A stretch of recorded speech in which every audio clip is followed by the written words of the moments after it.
Kelly said big questions. So the big question is why do you invest? Why do you invest? And I want to suggest for our conversation that you don't invest for the reasons that you think you do, or at least you shouldn't be investing for the reasons that you think you do.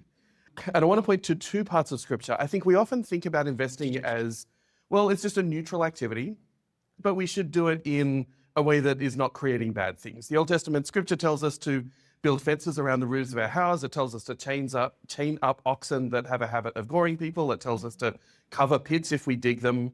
None of my investments do any of those things that I'm aware of, but all of them, I think, well, I have a duty of care. Like from the oxen and the houses and the pits, I infer that I have a duty of care. And so as I engage in this morally neutral activity, I should do so in a way that just avoids causing excessive harm to too many people, and I'll probably be okay.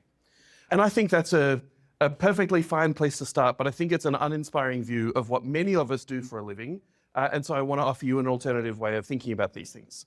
I want to go all the way back to Genesis 1 and 2, where God creates and he puts the man and the woman in the garden. He tells them to be fruitful and multiply, and he tells them to tend and care for the garden. And I think in doing that, he makes Adam and Eve both farmers and gardeners. They are to cultivate the land so that it creates the things that are necessary for flourishing and for survival, and they are to cultivate the earth so that it continues to deliver beauty. God continues to say, Psalm 24, verse 1, that the earth is the Lord's and everything in it, that mandate that he gave us at the beginning of creation has not expired, and that we are called, invited, to use the resources that God has created to provide for human flourishing and to continue to create beauty with what God has given us. And so, as investors, as we take the financial resources, what does that do? Well, it means that the bricks and mortar that are used to build houses can be used to build houses. It means that the necessary fertilizer and equipment and machinery that's necessary to create farms for food can be done so. This is the work that investing does. It takes resources that would otherwise be unproductive, and it transforms them into things that can be productive for human flourishing and for beauty. And so I think that's the first reason we need to think as investors. Why do we invest? Well, perhaps we don't just invest to make more money or to meet the minimum ethical standard that we could. Perhaps our role as investors is doing something to fulfill this creation mandate that we're given in Genesis 1 and 2. But we don't live in ancient Israel. We don't live in the garden. We live in a modern society. And so I want to carry us into the New Testament as well, where when Jesus is asked, what is the greatest commandment? He says, love the Lord your God with all your heart, with all your strength, with all your soul, and all your mind. This is the first and greatest commandment. And the second is like it, love your neighbor as yourself. And I want to argue that investing is an act of neighbor love. Because again, what does investing do? Investing takes resources that would otherwise be unproductive. It enables them to be invested into businesses. It provides capital for productive activity to take place.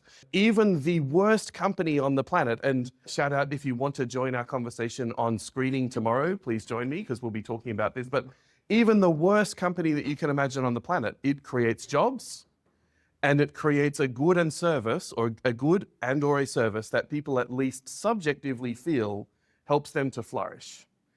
We may think that they're incorrect about what flourishing looks like because they're addicted to whatever substance is being created by the company, but they at least subjectively feel that they are flourishing as they participate in what this company produces.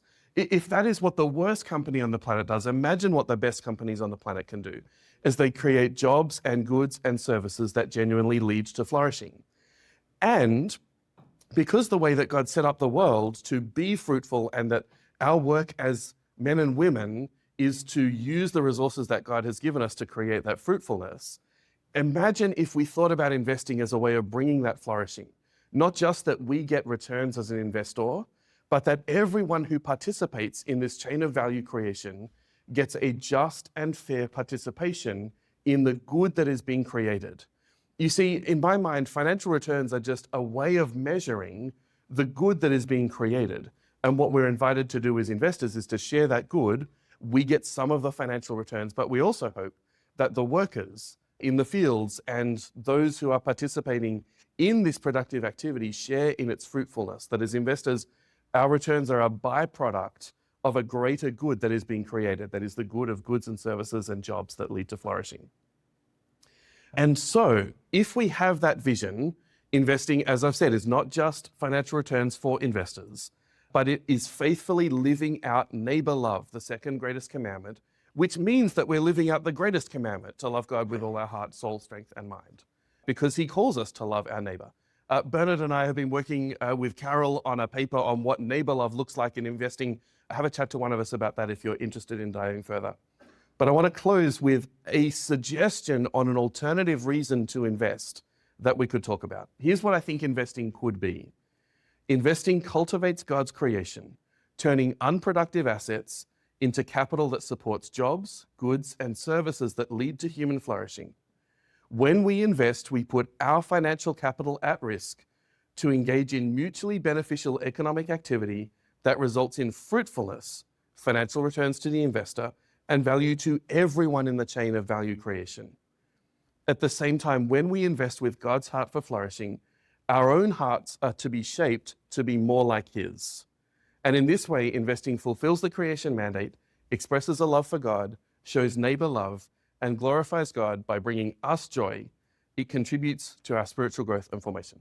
I'd love to have those conversations with you. Thanks for listening, and it's great to be.